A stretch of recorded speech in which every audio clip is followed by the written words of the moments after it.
হচ্ছে। আপনি যদি নিজস্ব উদ্যোগে এই প্রশিক্ষণের পরে একটা ব্যবস্থা করেন, আপনার এখানে একটা ইনকামের রাস্তা হবে। আমরা যুব উন্নয়ন অধিদপ্তর সেই কাজগুলাই করে থাকি। তো আপনাদের প্রশিক্ষণ নিতে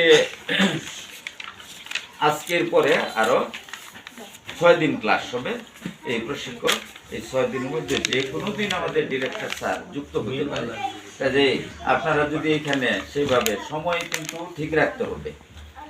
স্যার জিজ্ঞেস করবে যে আপনাদের প্রশিক্ষণ কয়টা থেকে কয়টা, ওই সময়ে যদি যে কোনো দিন আমাদের ডিরেক্টর স্যার অনলাইনে যুক্ত হতে পারে, তখন যদি আপনাদের উপস্থিতি কম থাকে তখন বলবে যে এই প্রশিক্ষণ এটা ভুয়া প্রশিক্ষণ, এইভাবে মানে আমরা এটা আর একটু আমাদের জন্য সমস্যা, আপনাদের জন্য সমস্যা, প্রশিক্ষণটা বাতিলও ঘোষণা করতে পারে।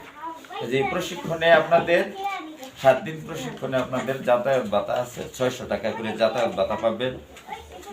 এইটুকুই আপনাদের বেনিফিট।